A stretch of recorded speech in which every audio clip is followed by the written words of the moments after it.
ایک بہت ہی بڑا دفاعی میزائل خریدا ہے. ایئر ڈیفنس سسٹم کی کیپیسٹی میں اضافہ کرنے کے لیے انہوں نے یہ ایک دفاعی سسٹم پورے کا پورا خریدا ہے. اور یہ خبر جو دی ہے بھارتی صحافی پالکی شرما نے, 30,000 کروڑ مالیت کا جو ہے ایک نیا ڈیفنس سسٹم بھارت خریدنے جا رہا ہے, اور 25 سے 30 کلومیٹر تک آنے والی ہیلی کاپٹر, ڈرونز اور جہاز کو یہ سسٹم ٹریک کر سکے گا. اس کے ساتھ ساتھ پالکی شرما نے یہ کہا ہے کہ یہ ہم پاکستان سے نمٹنے کی تیاری کر رہے ہیں بیسیکلی, اور یہ تیاری بھارت کیونکہ کر چکا ہے, اور اب ایئر ڈیفنس سسٹم بھی انہوں نے اپنا خرید لیا ہے. تو ایس جے شنکر صاحب تو ظاہر ہے دھمکی دیں گے, اور وہ یہ دھمکی دے رہے ہیں کہ ہمیں اس سے کوئی فرق نہیں پڑتا کہ وہ کہاں ہیں, دہشت گرد اور پاکستان کے اندر کہیں بھی ہیں, ہم پاکستان کے اندر تک جائیں گے. مطلب ایک مرتبہ پھر وہ دہشت گردوں کو بنا کر بہانہ پاکستان پر حملے کی مکمل تیاری کر کے بیٹھے ہوئے ہیں, اور اسی سلسلے میں انہوں نے یہ اپنا ایئر ڈیفنس سسٹم بھی خریدا ہے. جناب یہ تو تھی ہمارے ہمسایہ ملک بھارت سے خبریں, اور اس کے ساتھ ساتھ جو پاکستان کی خبر ہے, ہمارے army chief field marshal Asim Munir صاحب جا رہے ہیں امریکہ, اور امریکہ دورے کے موقع پر پاکستان تحریک انصاف نے احتجاج کی تیاری کر لی ہے, جو ان کا امریکہ کا ونگ ہے. اور اس کے ساتھ ساتھ یہ جو ایک پوسٹر میں آپ کے ساتھ شیئر کر رہی ہوں, یہ بھی شائع کیا گیا ہے. سیٹرڈے کو وہ پوری پلاننگ کر رہے ہیں, 14 تاریخ کو. لیکن بیرسٹر گوہر صاحب نے بڑا ہی ایک وضاحتی بیان ویک قسم کا دیا ہے, وہ بھی آپ کو بتا دوں. بیرسٹر گوہر صاحب فرما رہے ہیں کہ پاکستان تحریک انصاف نے کوئی احتجاج کی کال نہیں دی, اور نہ ہی ہم نے کسی کو احتجاج کا کہا ہے. باہر بیٹھ کر جو لوگ جو کچھ کر رہے ہیں وہ کر رہے ہیں, وہ ان کی مرضی ہے.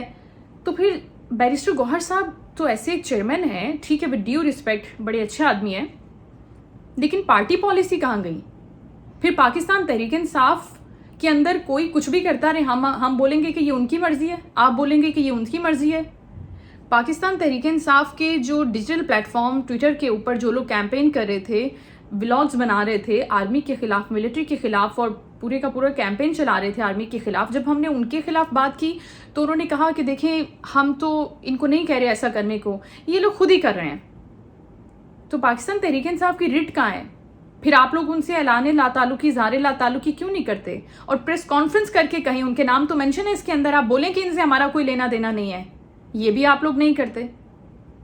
تو پاکستان تحریک انصاف اس ویک پوزیشن کے اوپر کھڑی ہے کیونکہ شاید وہ دل سے یہ چاہتے ہیں کہ ہاں ہونے دو, اندر کھاتے ہونے دو, اوپر سے انکار کیے جاؤ. علیمہ خان صاحبہ سے جب یہ سوال کیا ایک صحافی نے آج ہی کہ احتجاج ہونے جا رہا ہے امریکہ میں آرمی چیف کے جانے پر, تو وہ ایک طرح سے اس کی سپورٹ میں نظر آئی. انہوں نے یہ جواب دیا کہ دیکھیں احتجاج کا حق تو ہر کسی کو ہے, احتجاج تو کرنا چاہیے, اگر کہیں پر ظلم ہو رہا ہے تو اس کے خلاف آواز تو بلند کرنی چاہیے. ہم ایک نارمل احتجاج کی بات نہیں کر رہے, ہم بات کر رہے ہیں کہ آپ کے ملک کے فیلڈ مارشل, آپ کے ملک کے آرمی چیف کے خلاف, آپ کے ملک کی پاکستان تحریک انصاف ایک ایسی جماعت ہے جو وہاں احتجاج کری ہے, پوری پلاننگ کری ہے, پورا پروپیگنڈا کیا ہوا ہے انہوں نے, اور وہ کس قسم کے پلیک کارڈز لے کر آئیں گے, کس قسم کی نعرے بازی کریں گے, یہ آپ کے علم میں بھی ہے. بجائے اس کو کہ وہ روکیں اور اس کو کنڈیم کریں, اس سے اعلان لا تعلقی کریں, وہ اس کو کہہ رہی ہیں کہ ہاں ٹھیک ہے احتجاج کی اجازت تو ہر کسی کو ہوتی ہے اور احتجاج کرنا چاہیے, احتجاج ہر کسی کا آئینی اور قانونی حق ہے, لیکن اس کی کوئی باؤنڈریز بھی ہوتی ہیں, اس کی کوئی لائن بھی ہوتی ہے.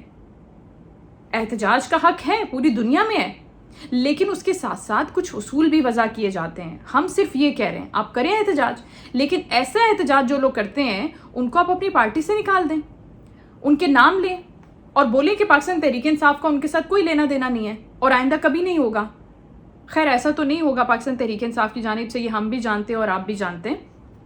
اس کے ساتھ ساتھ آخر میں, ولاگ کے آخر میں آپ کے ساتھ مولانا طارق جمیل صاحب کے حوالے سے بڑی خبریں گردش کرنی تھی, میں نے اس پر ولاگ نہیں کیا کیونکہ بہت سی کانٹروورسیز آ جاتی ہیں اور پھر یہ ایک دینی بحث بھی بن جاتی ہے جس سے بچنا چاہیے. حتی الامکان آپ کو اس کے اندر آپ کی زبان سے ایسی کوئی بات نہیں نکلنی چاہیے جو کانٹروورشل ہو جائے کسی بھی مذہبی پرسنالٹی, علماء کرام کی طرف سے, سب ہمارے لیے رسپیکٹیبل ہیں. لیکن جب تک مولانا طارق جمیل صاحب کے آڈیوز آئے تھے اور اس کے اوپر بہت بات ہو رہی تھی تو بہت سے یوٹیوبرز نے, بہت سے ولاگرز نے من گھڑت سٹوریاں بنائیں اور پھر ویڈیو پہ ویڈیو دھنا دھن ڈالرز کمائے. اب مولانا صاحب نے اپنے آفیشیل اکاؤنٹ سے وضاحت دی ہے اور یہ کہا ہے کہ کسی تقریر کو کبھی کسی نے نہیں روکا اور اس تقریر کو روکنے میں اسٹیبلشمنٹ کا کوئی عمل دخل نہیں ہے. یہ جو پورے کا پورا معاملہ ہے یہ تبلیغ والوں کی نااہلی کا معاملہ ہے, لہٰذا تمام ولاگرز اور یوٹیوبرز غلط خبروں سے اجتناب کریں. یہ مولانا صاحب نے اپنا ایک آفیشیل سٹیٹمنٹ دیا ہے, آپ کے ساتھ شیئر کر رہی ہوں. یہ ٹویٹ کیا انہوں نے اور یہ کہا ہے کہ مجھے کسی ادارے نے, کسی اسٹیبلشمنٹ نے, کسی شخص نے نہیں روکا تقریر کرنے سے. یہ تبلیغ والوں کی نااہلی ہے. رائے گنج میں جو تبلیغی جماعت ہے ان لوگوں کی نااہلی ہے اور ان لوگوں کی مس مینجمنٹ ہے کہ یہ بیان سے روکنے والی خبر اس طریقے سے سرکولیٹ کی گئی اور اس کو اتنی ہائپ مل گئی, اور پھر اس کے بعد اس سرٹن ایشو کو, ایک سرٹن انسیڈنٹ کو جوڑ دیا گیا پھر ایز اٹ از, جس طرح سے ہم ہمیشہ بات کرتے ہیں ایز یوزول ایک ادارے کے ساتھ.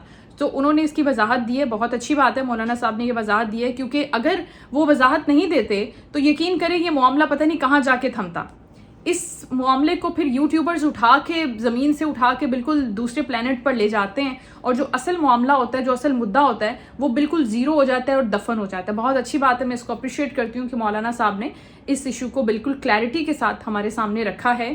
کہ کسی نے کہا جا رہا تھا کہ ویڈیو آ گئی کہ بھائی کچھ لوگ آئے جو یونیفارم میں نہیں تھے, بالکل سول کپڑوں میں تھے, اور انہوں نے مولانا صاحب کو روکا. تو مولانا صاحب کا یہ سٹیٹمنٹ میں نے آپ کے سامنے رکھ دی ہے. جناب یہ تھی آج کی اہم خبریں جو آپ کے ساتھ میں نے شیئر کی ہیں. آپ اپنے فیڈ بیک دے سکتے ہیں, کامنٹ سیکشن حاضر ہے.